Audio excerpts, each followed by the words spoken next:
dicho que íbamos a tener teología básica, creo que ha estado más fuerte que mis clases de seminario, de la maestría, pero bueno, espero que tengan sus preguntas. Yo tengo algunas también, pero voy a dar oportunidad para que hagan sus preguntas, hermanos. Pueden activar su micrófono y hacer su pregunta con toda confianza.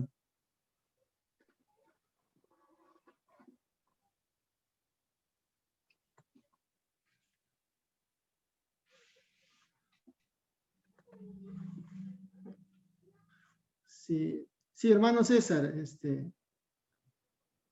si me ayudan, Carmen, Elizabeth, para dar el audio al hermano César. Gracias, hermano. Gracias. Hermano, mi pregunta era la siguiente. Acá en el capítulo 6 de Génesis, cuando habla sobre la maldad de los hombres y como lo ha explicado excelentemente nuestro hermano Pablo, dice que nacieron gigantes, ¿no? Y los gigantes son los Nepilín, ¿no? Que siempre lo conocemos también como los Nepilín. Entonces, de ahí viene el diluvio, ¿no? Noé dice, construye el arca, ¿no? Y viene el diluvio. Entonces, mueren todos y solamente queda Noé y su familia.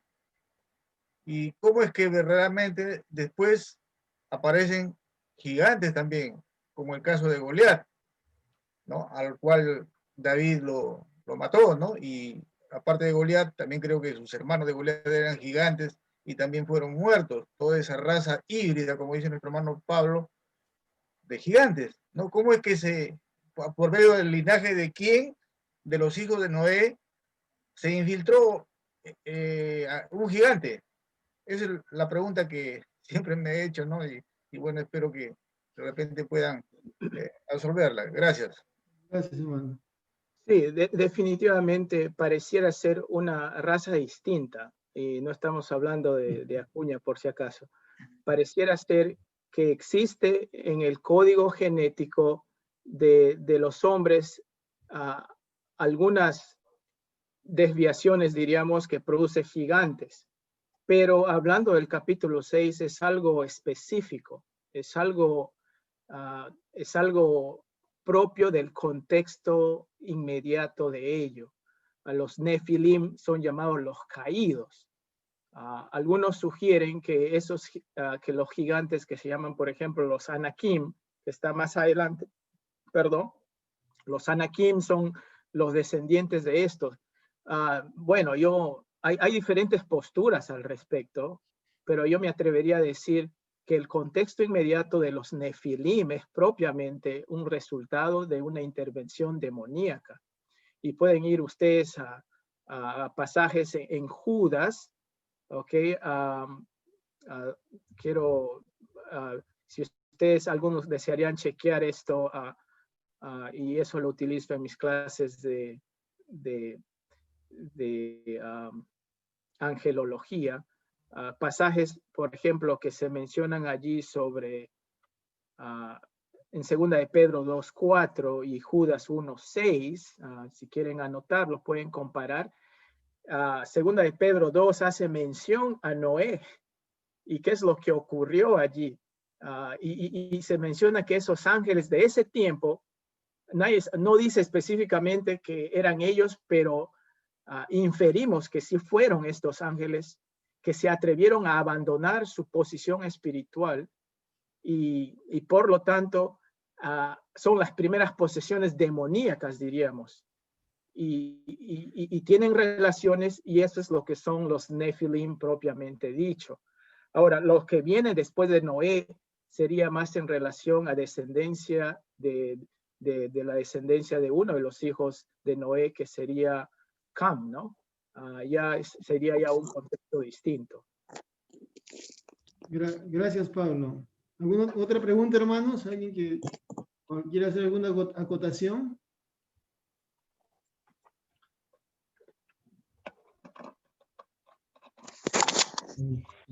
Sí, sí, hermana Amy, le escuchamos.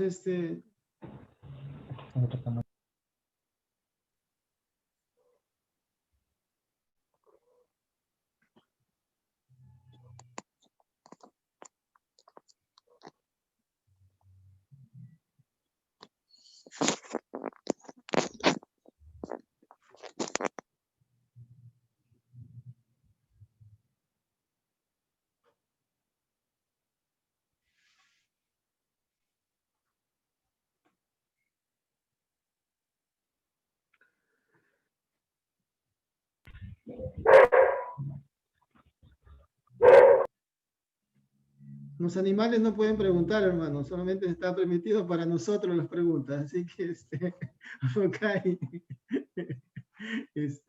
No Cualquiera pueden puede, decir, puede intervenir, ¿no? Puede añadir o sí, quizás. o pueden, sí, o pueden escribir por el chat también sus preguntas si no quieren preguntar directamente.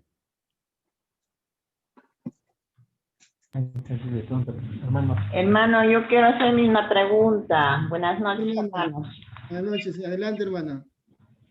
Hermano, sobre los ángeles que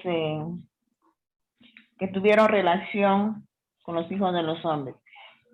Yo a mi entender, los ángeles son espíritus. ¿Cómo es lo que pueden tener relación con los humanos? Porque los Segunda de, demonios son espíritus, ¿no es cierto? sí. Entonces, Segunda de Pedro, y deberíamos leerlo eso para Segunda de Pedro capítulo 2, versículo 4. El Señor Jesús afirma en Mateo, cuando le hacen la pregunta sobre con quién estará este hombre, esta mujer casada, porque ya 7 se le han muerto. Y es una exageración lamentable allí porque le quieren obviamente hacer caer. Y el Señor responde diciendo, ustedes están equivocados, en el cielo no hay matrimonio. Y cuando él dice que no hay matrimonio, algunos dirán, uy, uy, uy, ahora yo diría que hay algo mejor que el matrimonio. Pero en fin, eso ya es punto aparte. Pero el Señor dice que si no serán como ángeles, no dice que vamos a ser ángeles, pero dice que serán como ángeles que no se darán en casamiento. Y por eso algunos infieren de que los ángeles no tienen cuerpo, obviamente, y son asexuales, no son ni masculino ni femenino. Ahora, y esto es la afirmación que podría decirles, ¿no? Y la hermana de muy clara ella en conocer la palabra de Dios efectivamente. Sin embargo, lo que ocurre aquí es precisamente lo descabellado de estos ángeles caídos de atreverse a hacer lo que es impensable. Segunda de Pedro capítulo 2, versículo 4 dice, porque si Dios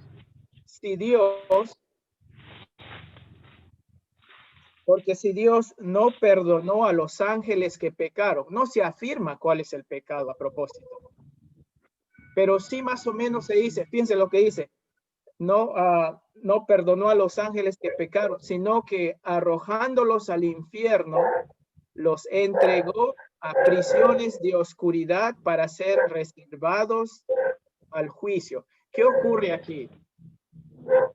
¿Qué ocurre aquí? Que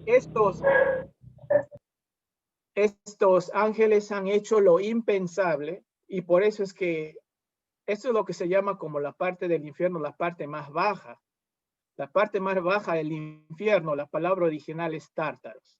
Y se dice que es la parte más caliente del infierno. Recuerden que también van a haber niveles de castigo en el infierno. Es interesante, como hay niveles de premiación, también hay niveles de castigo. ¿Qué ocurre? Que estos ángeles han hecho algo que amerita que ya estén allí en este momento. Y si ustedes van a Judas, también es muy sugerente este pasaje. Judas, versículo 6 de Judas, dice lo siguiente.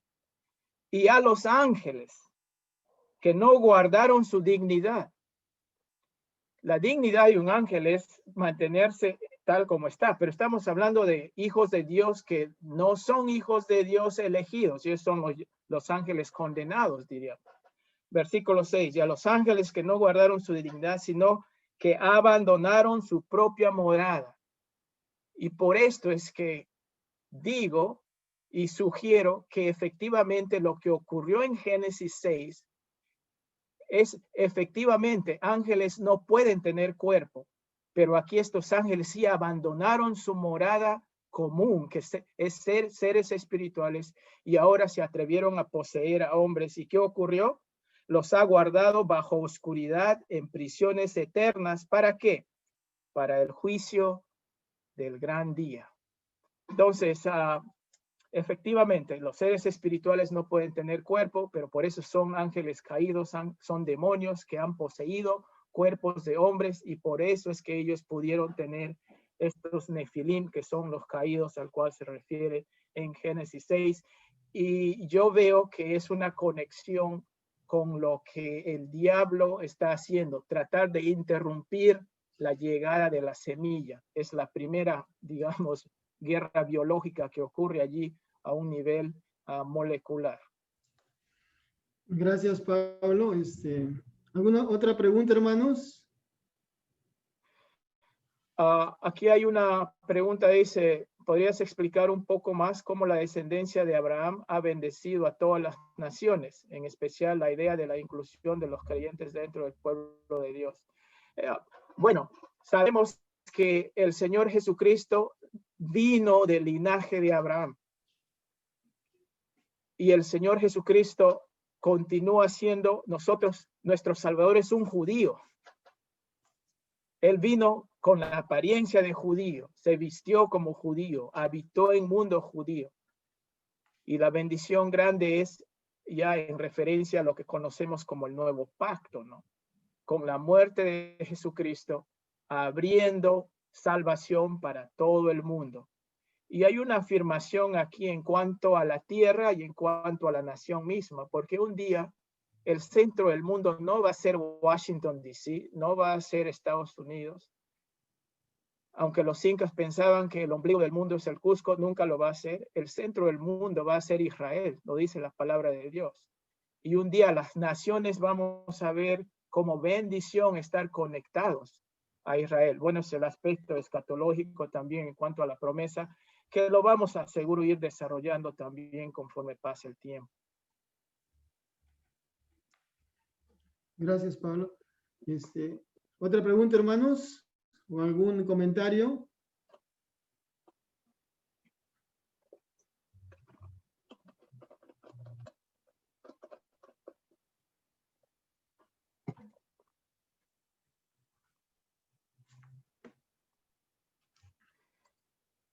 Estamos en un país bastante católico y muchos tenemos todavía muchas alianzas y tradiciones católicas. Me gustaría escucharlos a ustedes si tienen algún sentir, alguna opinión. Yo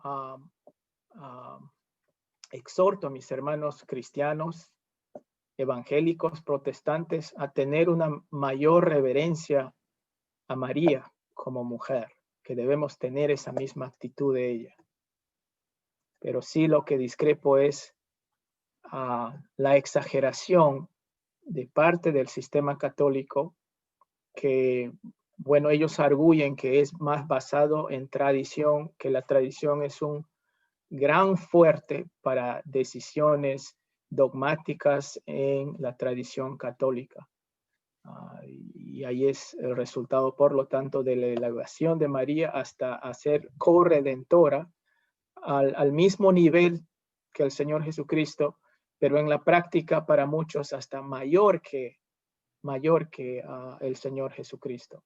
Y eso de ninguna manera podemos aceptarlo, ¿no?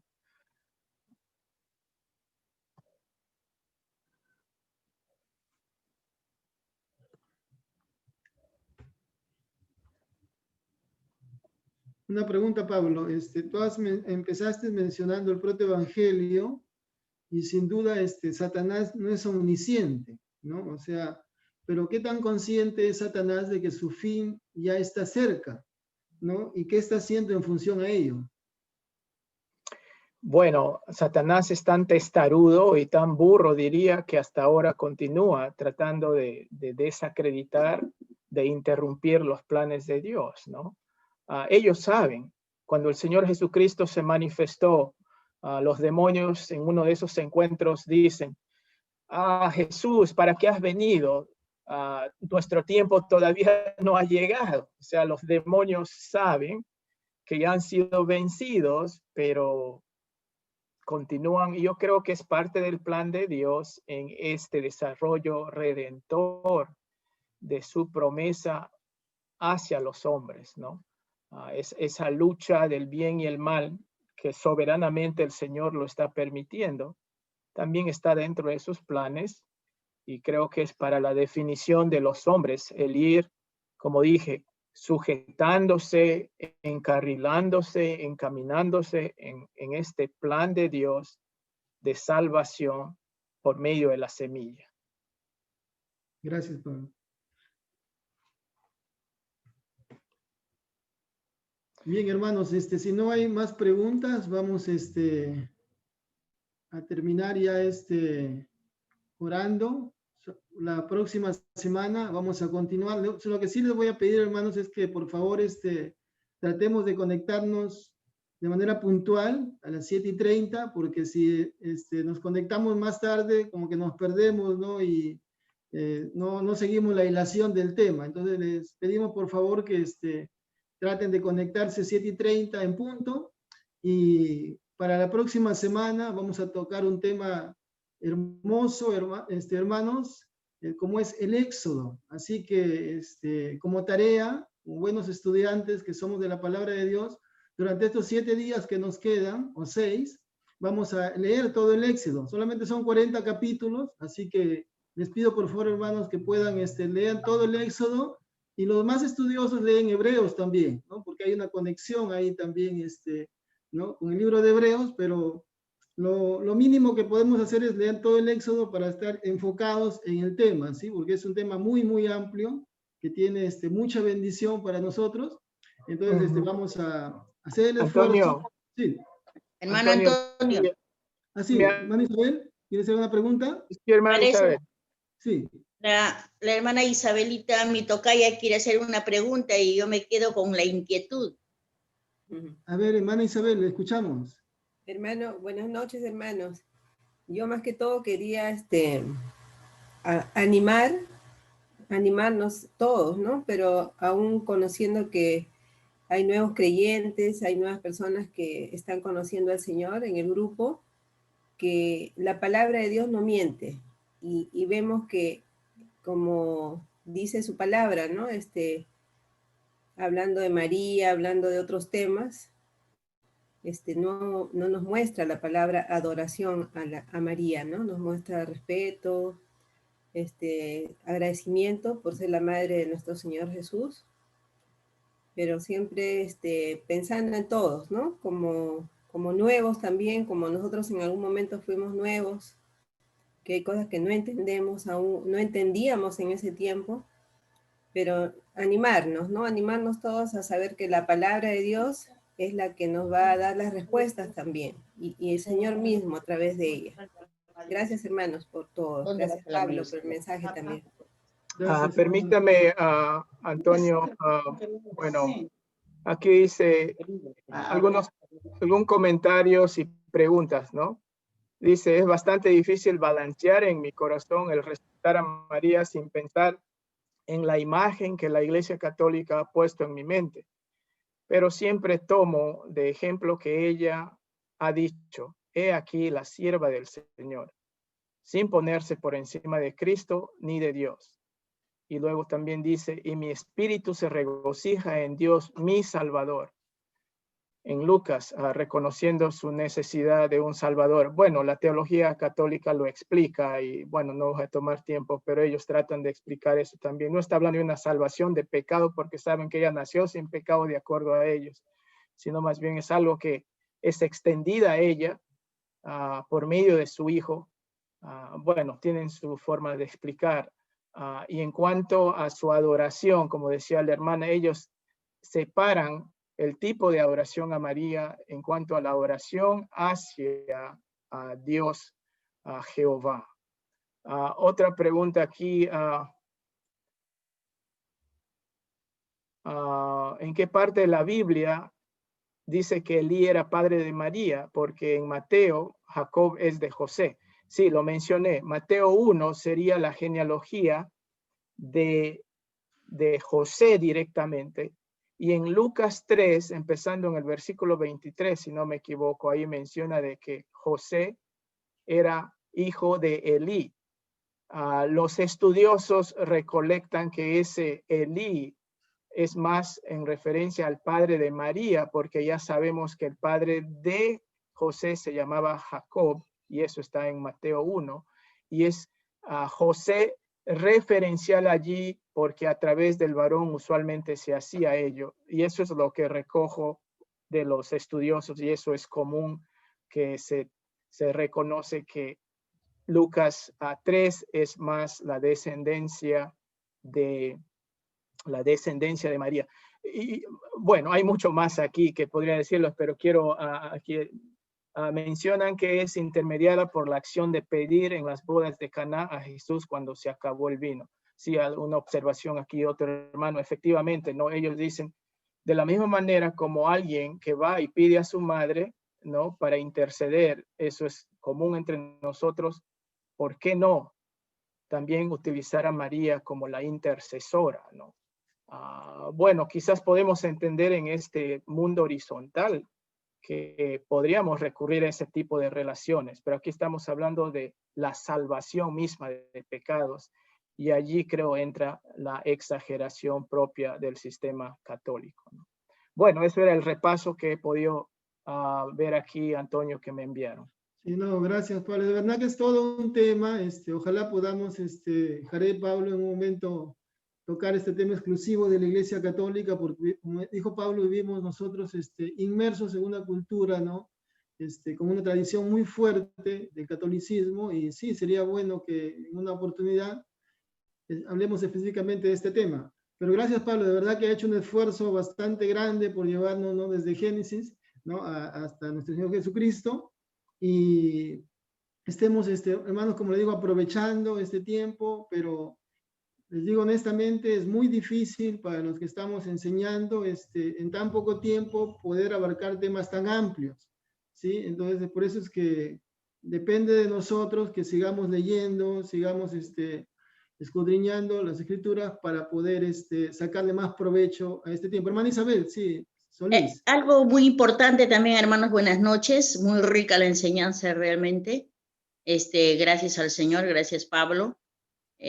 Algo que tocó Pablo es tan importante también, es que cuando María es engendrado al Señor Jesucristo, ella viene a ser una recipiente, pero no es esto cuando dijo Pablo que María, si ella hubiera sido engendrada humanamente, Jesús hubiera trasladado el pecado a Jesús, entonces ya no hubiera sido el Salvador, ¿no? Es tan importante eso, realmente a mí me ha enseñado un montón en esa parte, porque cuando evangelizamos a los tradicionales en catolicismo, tenemos que fundamentar eso, que María fue un recipiente, ¿no? El fundamento realmente, ¿no? Y gracias por eso, que es algo muy rico para poder hacer entender, no criticando a María, porque no la criticamos, es más, es un ejemplo para nosotros, la amamos, ¿no? Pero tenemos que explicar, ¿no? Bíblicamente. Y ese es uno de los puntos muy interesantes que se tocó, ¿no? Y gracias por eso. Gracias, hermano. Creo que Pati Ubillus creo tenía una pregunta. Hermana Pati, ¿la escuchamos? ¿O Jaime? No, ella había escrito algo ahí en el WhatsApp. Ya. Sí. Sí, dice, a la luz de Génesis existen dos clases de simiente, la de Cristo y la del enemigo. ¿Existiría entonces a través de ellas dos clases de condición predeterminadas para el hombre en el plan de Dios, salvación y condenación? Bueno, la escritura hace paralelos en cuanto a ambos posteriormente, y eso creo que es un tema que también se puede tratar después, ¿no? Sí, hay una correspondencia de que María es la Eva que se menciona, y entonces por el otro lado la simiente en cuanto a Satanás. Bueno, son ya Temas muy aparte. sí, son un poquito ya asociados hay formas de poder también correlacionarlo, pero lo que debemos recordar es el tú es importante en Génesis 3:15, porque es el tú, o sea, el diablo, el que va a ser golpeado. O sea, y en cuanto a esa simiente, por lo tanto, yo diría que se mantiene con el mismo enemigo, con el mismo diablo. Dice, tú le vas a dar en el talón, pero él te va a dar a ti en la cabeza. Ya no es la mujer, sino lo que vendrá de la mujer. Entonces, el tú, el diablo continúa siendo desde Génesis 3 hasta el final. Y sin embargo, en cuanto a la mujer cambia, la dirección es hacia el Señor Jesucristo, como les acabo de mencionar. Bien, gracias Pablo. De verdad que muchos van a soñar con gigantes esta noche, pero bueno. Voy a pedirle un gigante que nos despide en oración. A ver, Martín Lozada. Su nombre de oración, mi hermano. A ver. Si pueden activar, por favor, el micrófono de Martín para que pueda despedirnos en oración. Ese es con segunda ya. Y vamos a orar. Señor, te damos gracias esta noche por todo este tiempo que tú nos permites poder aprovechar esta situación para poder aprender un poco más de ti, un poco de una manera más detallada, más profunda. Gracias por esta oportunidad y bendícenos a cada uno de nosotros, a nuestras familias, a los que no han podido estar aquí. También cuídalos, Señor, y ayúdales también a ser persistentes en seguirte, en aprender cada día más de ti, Señor. Gracias por todo este tiempo y bendícenos también en nuestro descanso. En el nombre de Cristo Jesús. Amén. Amén. De María, ¿no? Chao, José y María. Chao, hermanos, gracias.